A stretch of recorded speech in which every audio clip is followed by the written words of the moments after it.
Committee. Mr. Nagappan has imbued his extensive involvement in the IT field into his entrepreneurial venture of iNautics Technologies, a company that provides technology development, business and technology operations, and remote infrastructure management services. With more than 30 years of experience under his belt, Mr. Nagappan has established himself as a premier 100 IT leader and was recognized by the New Jersey Technology Council as CIO of the Year. That's pretty impressive. Please help us in welcoming Mr. Nagappan and his speech about discovering entrepreneurs. So good morning. Huh? How are you? Everybody, huh? Overdose, underdose, ready for more? So, we're going to speed date 15 minutes because if you really liked our relationship, I'm here and we can talk more, right? So, the topic that's given to me, discovering entrepreneurship. I work for a bank. I don't know, whenever I say that, people kind of give both sides and I don't know why.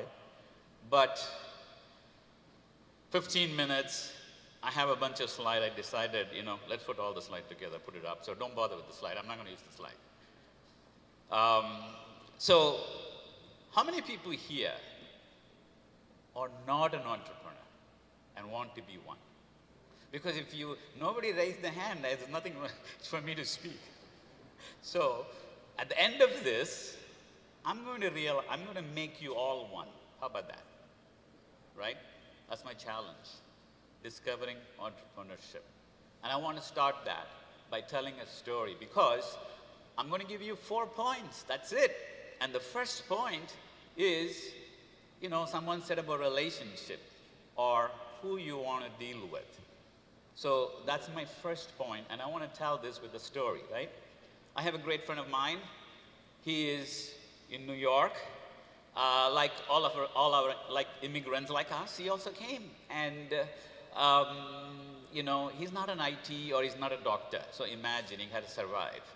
And the guy didn't know anything else other than fixing cars. That's all he knows. And then he decided, what am I going to do? And then he started a repair shop and then auto parts. And now he's like a big deal, right? So I used to go and ask him, hey, what do you do for a living?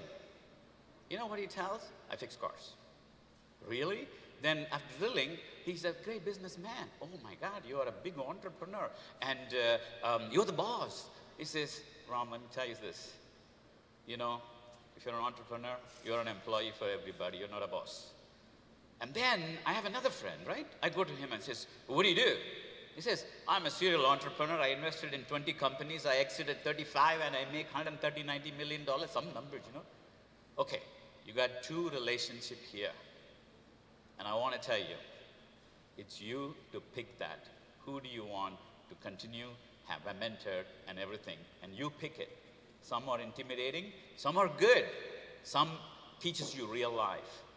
I picked the guy who fixed the cars. So that's one. Fixing is very, very important.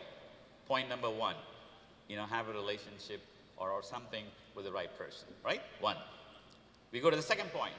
And I'm going to use my career path for this one, right? I don't want all you to get pressurized. Listen, I'm an entrepreneur. I work for a big company, but don't get carried away. Do, what you love. And I'll tell you what happened to me.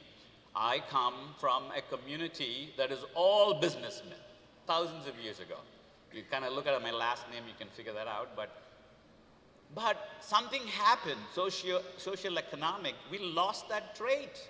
And everyone goes, we get a degree, we find a job, and we think getting a job and working for somebody is very good, okay?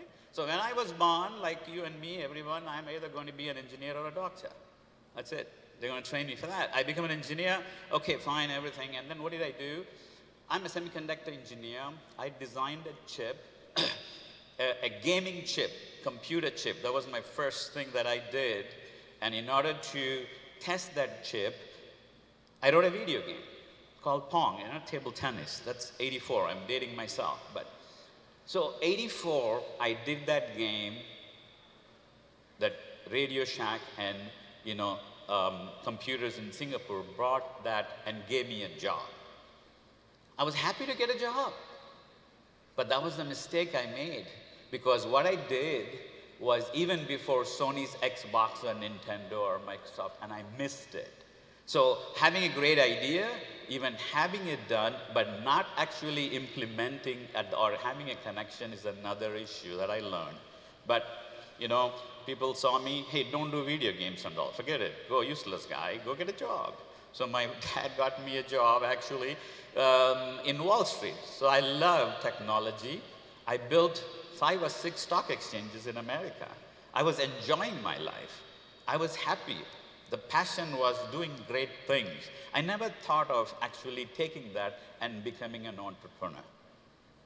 So then I saw everybody in the internet boom doing things and said, what am I doing by becoming an employee of a company? I got to do something like everybody else, right?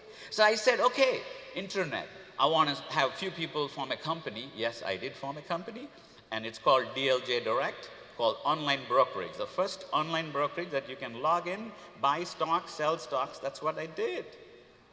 Yeah, we did DLJ Direct. We took IPO. We actually sold that company as well.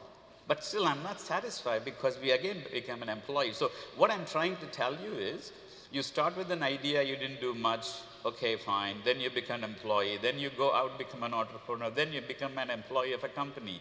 Things can happen. That's what I'm saying. You're going to go up and down. You're going to go up and down. Don't worry about it. Follow that passion. That's what I want to tell you as my second point. And it doesn't matter whether you work for a company or you are an entrepreneur yourself, you still will be successful. Okay. Third, this is for the people who are working for big companies.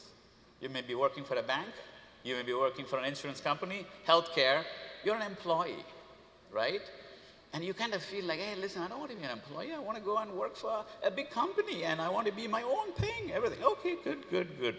But there's one opportunity working for a big bank or a big company, because I work for a bank. Because I know all the inefficiencies that happens in large institutions, right?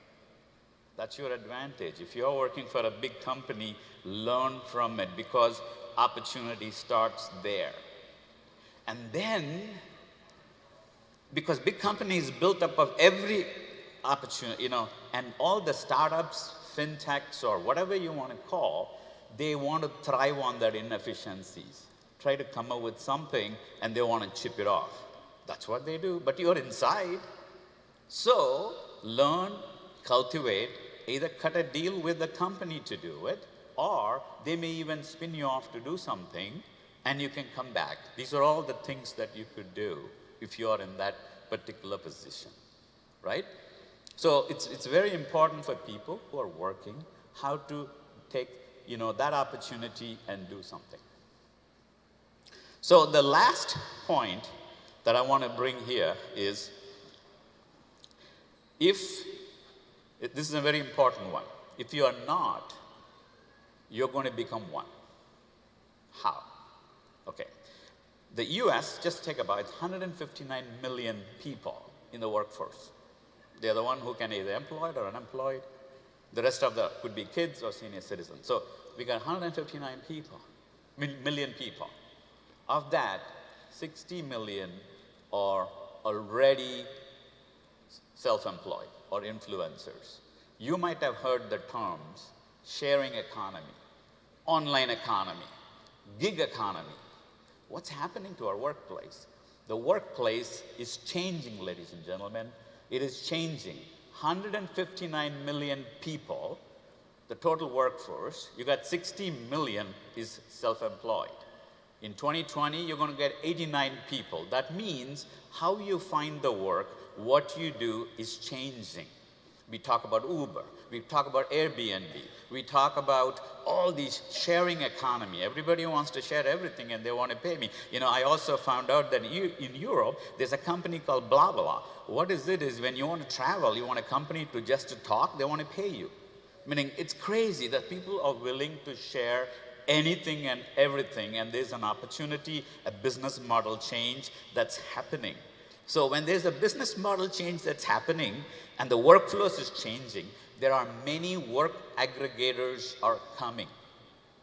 So what do? They bring all the work for you a lot easy for you to go in and do it. No one says you're a permanent employee anymore. The future is going to be, you're going to kind of find the job that you like.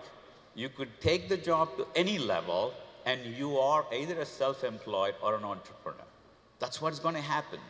And it is going to be a global effect that's going to happen. So the workforce is changing, and because of the change of the workforce, you will become one. Whether you like it or not, you're going to become one. That's what I said. You will become an entrepreneur. All right? So here is what I want to leave the stage with these few last points. For me, what helped is the passion. I got to love what I do, whether it's an employee or whether I'm doing a company. Passion is what? If you don't like your job, whether you're an entrepreneur or work in a company, just leave the job. Go get a different job. By you not having a passion, you're not going to do anything useful there. Then have a creativity and empathy. That's it. That's what I use. Okay? If you have an idea, if you have a dream, right, and if you don't pursue it, someone is going to hire you to pursue their dream. That's what I learned, right? Smart people, you're all smart people. Okay, you're a smart person, but what about the guy who hires you to do and complete their dream? He's the smartest one. So, Periyorgale, Taimargale, every day when you get up, you have a choice to do two things, right? First, you can go back to sleep and continue dreaming and you got a lot of great ideas. Or you can just get up and chase the dream. The choice is yours. You are going to become an entrepreneur whether you like it or not. Welcome to the club. Thank you for giving me this opportunity.